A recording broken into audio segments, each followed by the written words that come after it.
Hi ಎಲ್ರಿಗೂ ನಮಸ್ಕಾರ. ಇವತ್ತಿನ ವಿಡಿಯೋದಲ್ಲಿ ಬಾಳೆ ಎಲೆ ಮೇಲೆ ಬಡಿಸುವಂತಹ ಮದುವೆ ಮನೆಗಳಲ್ಲಿ ಮಾಡುವಂತಹ ಬೀನ್ಸು ಮತ್ತು ಕ್ಯಾರೆಟ್ ಪಲ್ಯನ ಯಾವ ರೀತಿ ಮಾಡೋದು ಅಂತ ನೋಡೋಣ. ತುಂಬನೇ ರುಚಿಯಾಗಿರುತ್ತೆ, ಸಖತ್ ಟೇಸ್ಟಿ ಅಂತಲೇ ಹೇಳ್ಬೋದು. ಹಾಗೆಯೇ ಆರೋಗ್ಯಕರವಾದಂತಹ ಒಂದು ಪಲ್ಯ ಅಂತಲೇ ಹೇಳ್ಬೋದು. ಬೀನ್ಸು ಮತ್ತು ಕ್ಯಾರೆಟನ್ನು ಸೇರಿಸಿ ಮಾಡಿಕೊಟ್ಟಾಗ ಮಕ್ಕಳು ಕೂಡ ತುಂಬನೇ ಇಷ್ಟಪಟ್ಟು ತಿಂತಾರೆ. ನೀವು ನೋಡಿರ್ಬೋದು, ಮದುವೆ ಮನೆಗಳಲ್ಲಿ ಬಾಳೆ ಎಲೆ ಮೇಲೆ ಬಡಿಸಿರ್ತಾರೆ ಅಲ್ವಾ, ಆ ಒಂದು ಪಲ್ಯನ ಯಾವ ರೀತಿ ಮಾಡೋದು ಅಂತ ನೋಡ್ಕೊಂಬರೋಣವಾ, ಬನ್ನಿ. ಮದುವೆ ಮನೆಗಳಲ್ಲಿ ಅಥವಾ ಹೋಟೆಲ್ಗಳಲ್ಲಿ ಮಾಡ್ತಾರಲ್ಲ, ಅದೇ ರೀತಿಯೇ ಇರುತ್ತೆ. ಬನ್ನಿ ಇವಾಗ ಯಾವ ರೀತಿ ಪಲ್ಯನ ಮಾಡ್ಕೊಳ್ಳೋದು ಅಂತ ನೋಡೋಣ. ನಾನು ಮೊದಲಿಗೆ ಒಂದು ಪಾತ್ರೆಗೆ 1 ಸ್ಪೂನ್ ಆಗುವಷ್ಟು ಎಣ್ಣೆನ ಸೇರಿಸ್ಕೊಳ್ತಾ ಇದ್ದೀನಿ. ಇದಕ್ಕೆ ನಾನು ಒಂದು ಅರ್ಧ ಸ್ಪೂನ್ ಆಗುವಷ್ಟು ಸಾಸಿವೆನ ಸೇರಿಸ್ಕೊಳ್ತಾ ಇದ್ದೀನಿ. ಸ್ವಲ್ಪ ಎಣ್ಣೆ ಬಿಸಿ ಆದಮೇಲೆ ಸೇರಿಸ್ಕೋಬೇಕು. ಸಾಸಿವೆ ಸಿಡಿಸ್ಕೊಂಡಾದಮೇಲೆ ಒಂದು ಅರ್ಧ ಸ್ಪೂನ್ ಆಗುವಷ್ಟು ಜೀರಿಗೆ, ನಾನಿಲ್ಲಿ 1.5 ಸ್ಪೂನ್ ಆಗುವಷ್ಟು ಕಡಲೆಬೇಳೆನ ಸೇರಿಸ್ಕೊಳ್ತಾ ಇದ್ದೀನಿ. ಕಡಲೆಬೇಳೆ ಸೇರಿಸೋದ್ರಿಂದ ಪಲ್ಯಕ್ಕೆ ತುಂಬಾ ರುಚಿಯಾಗಿ ಬರುತ್ತೆ.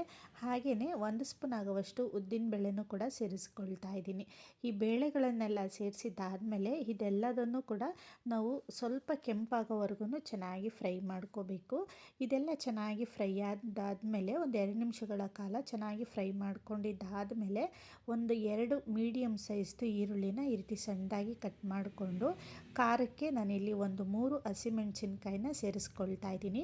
ಈರುಳ್ಳಿ ಮತ್ತು ಹಸಿಮೆಣಸಿನ್ಕಾಯಿನ ಸೇರಿಸ್ಕೊಂಡಿದ್ದಾದಮೇಲೆ ಇದನ್ನು ಕೂಡ ಒಂದು 2 ನಿಮಿಷಗಳ ಕಾಲ ಚೆನ್ನಾಗಿ ಫ್ರೈ ಮಾಡ್ಕೋಬೇಕು.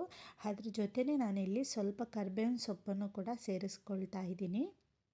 ನಾವು ಹಾಕ್ಕೊಂಡಿರುವಂತಹ ಈರುಳ್ಳಿ, ಮೆಣಸಿನ್ಕಾಯಿ ಎಲ್ಲ ಚೆನ್ನಾಗಿ ಒಂದು 2 ನಿಮಿಷಗಳ ಕಾಲ ಫ್ರೈ ಮಾಡ್ಕೊಂಡಿದ್ದಾದಮೇಲೆ ಸಣ್ಣಗೆ ನಾನಿಲ್ಲಿ ಹೆಚ್ಚಿಟ್ಕೊಂಡಿರುವಂತಹ ಬೀನ್ಸು ಮತ್ತು ಕ್ಯಾರೆಟ್ನ ಸೇರಿಸ್ಕೊಳ್ತಾ ಇದ್ದೀನಿ. ಇದೇ ರೀತಿಯೇ ನಾವು ಸಣ್ಣದಾಗಿ ಹಚ್ಕೊಂಡು ನಾವು ಸೇರಿಸ್ಕೋಬೇಕಾಗುತ್ತೆ. ತುಂಬಾ ಚೆನ್ನಾಗಿರುತ್ತೆ ಪಲ್ಯ. ಈ ಬೀನ್ಸು ಕ್ಯಾರೆಟ್ನ ಬೇಯಿಸೋದಕ್ಕೆ ಜಾಸ್ತಿ ನೀರಿನ ಅವಶ್ಯಕತೆ ಇಲ್ಲ, ತುಂಬಾ ಬೇಗನೆ ಬೆಂದೋಗ್ಬಿಡುತ್ತೆ. ಈ ರೀತಿ ಸಣ್ಣದಾಗಿ ಕಟ್ ಮಾಡಿಕೊಂಡ್ರೆ ನೋಡೋದಕ್ಕೂ ಚೆನ್ನಾಗಿರುತ್ತೆ, ರುಚಿನೂ ಕೂಡ ಚೆನ್ನಾಗಿರುತ್ತೆ ಅಂತಲೇ ಹೇಳ್ಬೋದು. ಇದನ್ನು ನಾವು ಸೇರಿಸಿದ್ದಾದಮೇಲೆ ಒಂದು 2 ನಿಮಿಷಗಳ ಕಾಲ ನಾವು ಎಣ್ಣೆನಲ್ಲೇ ಚೆನ್ನಾಗಿ ಫ್ರೈ ಮಾಡಿಕೊಂಡು ಲಿಡ್ನ ಕ್ಲೋಸ್ ಮಾಡಿ ಮತ್ತೆ ಒಂದು 2 ನಿಮಿಷಗಳ ಕಾಲ ನಾವು ಇದನ್ನು ಚೆನ್ನಾಗಿ ಬೇಯಿಸ್ಕೋಬೇಕಾಗುತ್ತೆ. ಮಧ್ಯೆ ಒಂದು ಸಲ ನಾವು ಲಿಡ್ನ ಕ್ಲೋಸ್ ಮಾಡಿ ಈ ರೀತಿ ನಾವು ತಿರುಗಿಸ್ಕೋಬೇಕಾಗುತ್ತೆ. ಇಲ್ಲಾಂದರೆ ಕೆಲವೊಂದು ಸಲ ತಳ ಕಚ್ಚೋದಾಗಲಿ ಅಥವಾ ಸೀದೋಗೋದಾಗಲಿ ಅದಾಗಬಾರ್ದು ಅಲ್ವಾ, ಅದಕ್ಕೋಸ್ಕರ. ಮತ್ತು ನಾನಿವಾಗ ಒಂದು 1/4 ಚಮಚ ಆಗುವಷ್ಟು ಅರಿಶಿಣದ ಪುಡಿನ ಸೇರಿಸ್ಕೊಂಡು ಇದನ್ನು ಚೆನ್ನಾಗಿ ಮಿಕ್ಸ್ ಮಾಡ್ಕೊತಾ ಇದ್ದೀನಿ. ಇದಕ್ಕೆ ಅವಶ್ಯಕತೆ ಇತ್ತು ಅಂದರೆ ಸ್ವಲ್ಪ ನೀರನ್ನು ಸೇರಿಸ್ಕೊಂಡು ಬೇಯಿಸ್ಕೋಬೋದು.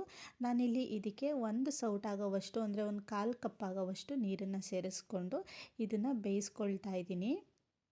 ನೀರನ್ನೆಲ್ಲ ಸೇರಿಸಿದ್ದಾದಮೇಲೆ ಒಂದು ಸಲ ಲಿಡ್ನ ಕ್ಲೋಸ್ ಮಾಡಿ ಲಿಡ್ನ ಕ್ಲೋಸ್ ಮಾಡಿ ಮತ್ತೆ ಒಂದು 2 ನಿಮಿಷಗಳ ಕಾಲ ನಾನು ಇದನ್ನು ಬೇಯಿಸ್ಕೊತಾ ಇದ್ದೀನಿ. ನಂತರ ಇದಕ್ಕೆ ರುಚಿಗೆ ಎಷ್ಟು ಬೇಕೋ ಅಷ್ಟು ಉಪ್ಪನ್ನು ಸೇರಿಸ್ಕೊಳ್ತಾ ಇದ್ದೀನಿ. ಉಪ್ಪನ್ನು ಸೇರಿಸಿದ್ದಾದಮೇಲೆ ಒಂದು 2ರಿಂದ 3 ಚಮಚ ಆಗುವಷ್ಟು ಹಸಿ ತೆಂಗಿನಕಾಯಿ ತುರಿನ ಸೇರಿಸ್ಕೊಳ್ತಾ ಇದ್ದೀನಿ.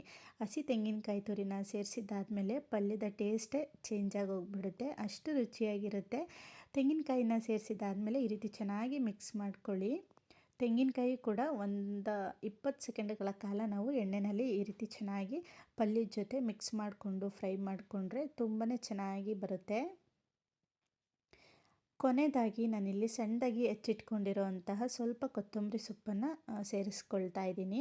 ಕೊತ್ತಂಬರಿ ಸೊಪ್ಪನ್ನು ಸೇರಿಸಿದಾದಮೇಲೆ ಸ್ಟವ್ನ ಆಫ್ ಮಾಡಿಕೊಂಡು ಈ ರೀತಿ ಒಂದು ಸಲ ಚೆನ್ನಾಗಿ ಮಿಕ್ಸ್ ಮಾಡಿಕೊಂಡ್ರೆ ನಮಗೆ ರುಚಿಯಾಗಿರುವಂತಹ ಬೀನ್ಸು ಮತ್ತು ಕ್ಯಾರೆಟ್ ಪಲ್ಯ ರೆಡಿಯಾಗಿ ಹೋಗ್ಬಿಡುತ್ತೆ. ನೋಡ್ತಾ ಇರ್ಬೋದು ಎಷ್ಟು ಚೆನ್ನಾಗಿ ಕಾಣಿಸ್ತಿದೆ ಅಂತ. ನೋಡೋದಕ್ಕಷ್ಟೇ ಅಲ್ಲ, ರುಚಿನೂ ಕೂಡ ತುಂಬಾ ಚೆನ್ನಾಗಿತ್ತು. ಹಾಗೆಯೇ ಆರೋಗ್ಯಕ್ಕೂ ಕೂಡ ತುಂಬಾ ಒಳ್ಳೆಯದು ಅಂತಲೇ ಹೇಳ್ಬೋದು. ನಾವೇನಾದರೂ ಸಿಂಪಲ್ಲಾಗಿ ಸಾಂಬಾರು ಮಾಡ್ಕೊಂಡಾಗ, ರಸಮ್ ಮಾಡ್ಕೊಂಡಾಗ ಅಥವಾ ಈ ಬೇಳೆ ಸಾರು ದಾಲೆಲ್ಲ ಮಾಡ್ಕೊಂಡಾಗ ಸೈಡಲ್ಲಿ ಈ ರೀತಿ ಪಲ್ಯ ಮಾಡ್ಕೊಳ್ಳಿ, ತುಂಬಾ ಚೆನ್ನಾಗಿರುತ್ತೆ ಊಟದ ಜೊತೆ ತಿನ್ನೋದಕ್ಕೆ. ತುಂಬ ಜಾಸ್ತಿ ಟೈಮೆಲ್ಲ ಏನೂ ಬೇಕಾಗಲ್ಲ ಈ ಪಲ್ಯ ಮಾಡ್ಕೊಳ್ಳೋದಕ್ಕೆ. ಬೀನ್ಸು ಮತ್ತು ಕ್ಯಾರೆಟ್ನ ಹೆಚ್ಚಿಟ್ಕೊಂಡು ರೆಡಿ ಮಾಡಿ ಇಟ್ಕೊಂಡ್ರೆ ಒಂದು 10 ನಿಮಿಷದಲ್ಲೆಲ್ಲ ಈ ಪಲ್ಯನ ರೆಡಿ ಮಾಡ್ಕೊಳ್ಬೋದು. ಈ ಬೀನ್ಸು ಮತ್ತು ಕ್ಯಾರೆಟ್ ಪಲ್ಯನ ಯಾವ ರೀತಿ ಮಾಡೋದು ಅಂತ ನೋಡಿದ್ರಿ ಅಲ್ವಾ. ನೀವು ಕೂಡ ನಿಮ್ಮ ಮನೆಗಳಲ್ಲಿ ಮಾಡ್ಕೊಂಡು ತಿನ್ನಿ ಅಂತ ಹೇಳ್ತಾ ಇವತ್ತಿನ ವಿಡಿಯೋನ ಎಂಡ್ ಮಾಡ್ತಾ ಇದ್ದೀನಿ. ಹಾಗೆಯೇ ಈ ವಿಡಿಯೋ ನಿಮ್ಗೆ ಏನಾದರೂ ಇಷ್ಟ ಆಗಿದ್ದರೆ ಒಂದು ಲೈಕ್ ಮಾಡಿ, ಕಮೆಂಟ್ ಮಾಡಿ, ನಿಮ್ಮ ಫ್ರೆಂಡ್ಸು ಫ್ಯಾಮಿಲಿಗೆ ಶೇರ್ ಮಾಡಿ. ಹಾಗೆಯೇ ನನ್ನ ಚಾನಲ್ಗೆ ಸಬ್ಸ್ಕ್ರೈಬ್ ಮಾಡ್ಕೊಳ್ಳಿ ಅಂತ ಹೇಳ್ತಾ ಥ್ಯಾಂಕ್ ಯು ಸೋ ಮಚ್ ಎಲ್ರಿಗೂ.